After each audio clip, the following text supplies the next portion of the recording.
Welcome back to another episode of Brackin Blades Forge. Today, we're going to be making a fantasy sword. Hang on, I was trying to think if we're going to do anything catchy right there. What's a fantasy sword? Good question, let's find out.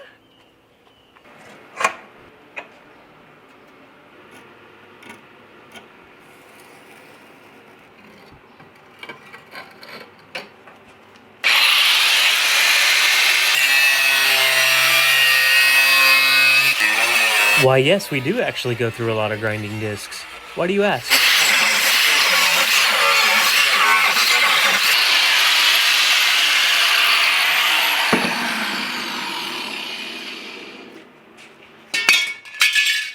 Alright, so we need to figure out how much tang we want to go into the material that we're going to be using for this handle. But we're also going to be, we need a sword's length, so we need to make a short sword. So I think I'm only going to do 4 inches. Now I know this looks like a short tang right now, but just do me a favor and trust me, and don't go commenting right away at how short my tang is. So I think what we're going to do is drill 2 holes and then cut up to the holes and pull the tines out when the time comes right. I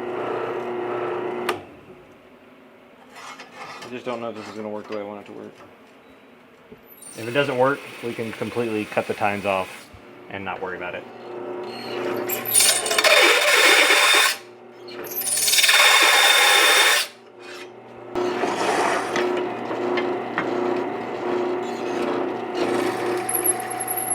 That's good enough. All right.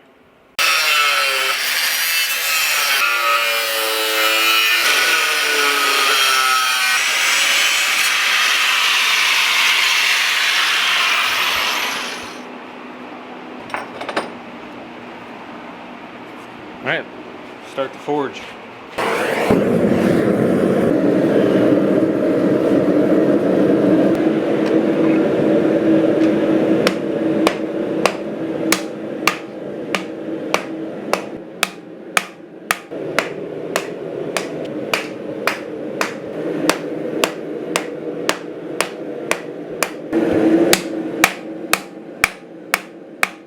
So we just flipped the blade around and we're going to pull out those tines for where our guard is going to be. Then we're going to work the handle a little bit, flip back to the blade, and we're going to forge out the bevels. We're going to do what?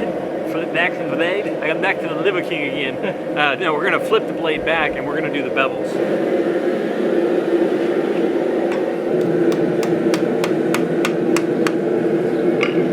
So one of the reasons we drilled those holes instead of just cutting in with the angle grinder is that what happens when you cut in with the angle grinders, we would have created little triangles and corners, and this would have created stress fractures, and when we tested the blade, it probably would have broken the handle. But since we have nice radiuses, we'll be able to forge those out, clean them up, we won't have to worry about any fractures.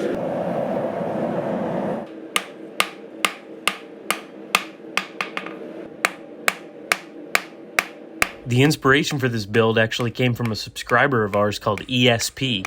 He asked us to build an Elden Ring inspired sword. Well, ESP, here you go.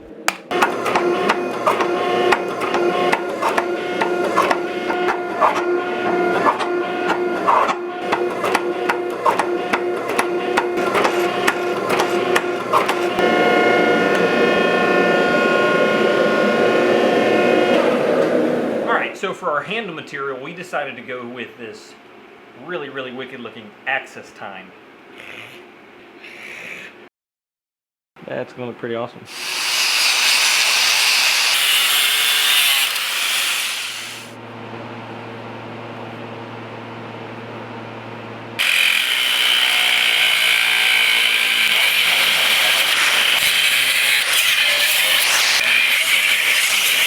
You know, antler really stinks when you're cutting it, but I realized as we were filming that Logan had his t-shirt up over his mask. And then I realized, you know, if we've learned anything in the last couple of years, it's that not even the world's deadliest common cold can stand up to a thin layer of cotton in front of your air holes. You know what I'm saying? Alright, so we were cutting our handle, and I was cutting a good line, but I did not think about how much that saw was going to take away from the bone. It actually cut out quite a bit, and that is too thin for a knife handle. So we're going to go back to the drawing board and come up with a different option. Okay, new bone and a shot at redemption. So what I'm going to do differently this time is instead of cutting the 2 lines down, I'm going to cut 1 line down the center and then just slowly shave in and out of the stock as we just put it on the knife.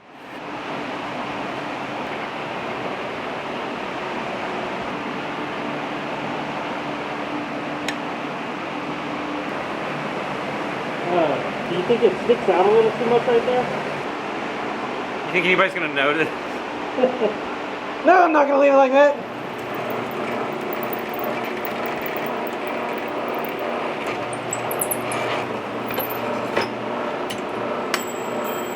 Yeah, bye-bye. So I know what a lot of you are probably thinking right now. Man, we can squeeze those together. That horn is no longer strong, it's weak. Well, it's no weaker than a full tang knife with 2 scales slapped on either side. This is the same thing.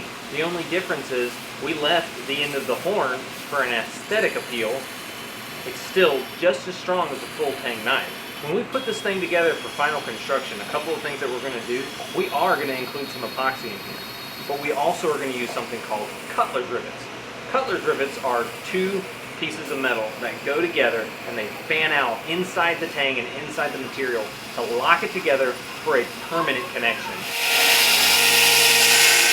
Hey knifers, if you're enjoying this video and the others that we make like this, then hit the like button, subscribe button, and the bell notification button. And if you want to up your knife game, below in the description there's a link to our Patreon. Click that link and head over to our Patreon. We really appreciate you guys. Stay sharp.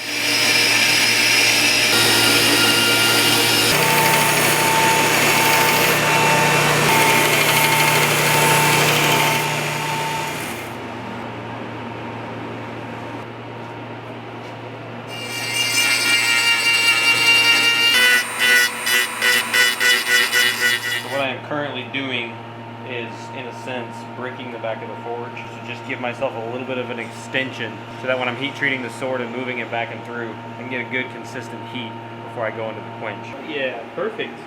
I think it'll fit. Mm-hmm. All right, let's do it. Look. So that was a lot harder than I thought it was going to be. The fullers that we added to it and the way we ground it made it really, really flexible. So it was kind of hard combating it as I was moving it through the forge. It kept wanting to bend one way, bend the other. When I quenched, I brought it out, checked it. It was pretty much straight. There's a small window. People will tell you don't do this. After it is quenched, you can tap it a little bit or press it a little bit in here and you can straighten it back out. If you don't believe me, there's a whole video out there by Ryuzen kitchen knives, and they do this to every single kitchen knife they make. After they quench, they cold work it and they straighten it all back out. None of their knives break. So, trust me, believe me, try it out for yourself. You cannot be super aggressive with it, light taps, but believe me, it gets everything back straight and keeps you out of the warp zone. The warp zone. Plaid mode. Show you guys how we're gonna temper this knife today. Come on. So we've got the oven set to 375. It's set to 1048. Oh no, there it is. 375. We're gonna place this sucker in here. We are going to cook it like a pizza. Can you find the black dye real quick? Find a black guy? The black dye. Oh yeah, this is gonna be messy. All right, come on. Can you get me a hammer? Yep. Oh jeez. Of course this isn't gonna go the way I want it to go. It never does. That's good. Just say a little pray for me. Okay, that's good. Oh, this is that janky one. It's okay. Oh, it's not okay. It fell off. Ah! All right, now quickly grab a pair of pliers so we can pull the pins. Clamps are coming off. What? Clamps are coming off because this stupid thing is round. Nobody breathe. This is actually a hard handle. Yeah. This has been probably the hardest handle we've made. Yeah. So this was definitely one of the more difficult handles we've done. It's not a full tang to where 2 scales fit on it. It's not a hidden tang where it slips into a slot. It's like a U shape that had to slip in, and then we had to align all the bolt holes and things like that and fill it up with epoxy. So it was definitely a little trying. We got it fitted together. We're going to clean off the epoxy and get it cleaned up and ready to finish this blade out.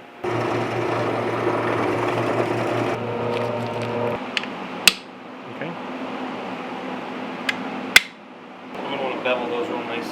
So what we've got right now, we've set our female ends to the rivets, and we had to use a center punch to drive them through.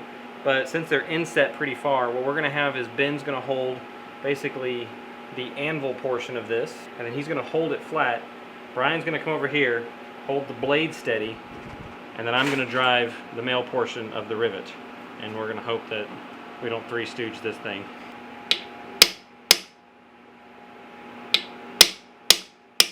It's actually working. Mm-hmm.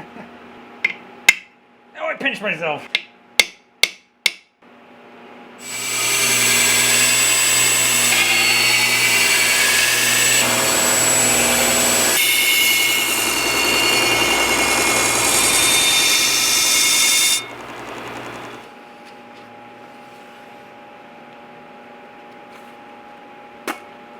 I'll do it again. This is going to be a freestanding watermelon slice. This is a little bit more difficult because you have to hit it just right, but the blade also has to be ridiculously sharp. So the hope is that this will just go straight through all of these, and I'll have watermelon for the next week.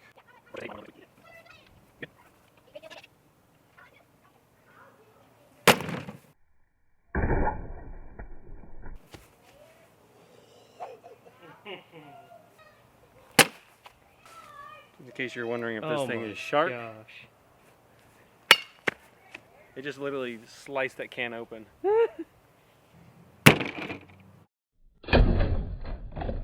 Oh boy. All right.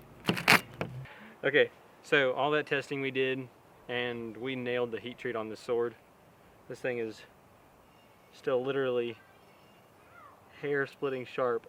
I just cut myself all the way down this. I mean, look at this. All the way down that blade. Glad you did that after you cut the spam open. Yeah. You want to do like a wedding feast thing where you feed me, I feed you? I don't. Spam's bad enough on its own. It tastes like Vienna sausage.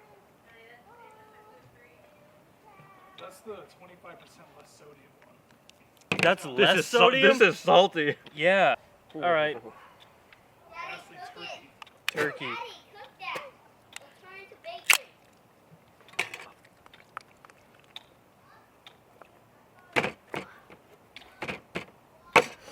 Ugh. What's that? What are you doing? Just remember this was your idea. Turkey. Here, open up. No. I think that one was the best. This is just gross, dude. I mean, best being relative. The best spam. You gonna hurl? No. All right, you ready to cut the cheese? I'm ready to cut the cheese. I'm lactose intolerant. I can't have cheese. That's All right. not cheese. Simply cheddar. Contains milk. You're trying to murder me? Oh, yeah!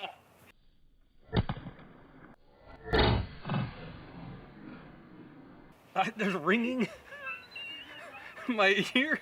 When you get done testing your blades, you know, testing your swords and that kind of thing, it's super important that you make sure And clean the cheese off. that you oil them. There's your oil. It was from Spam.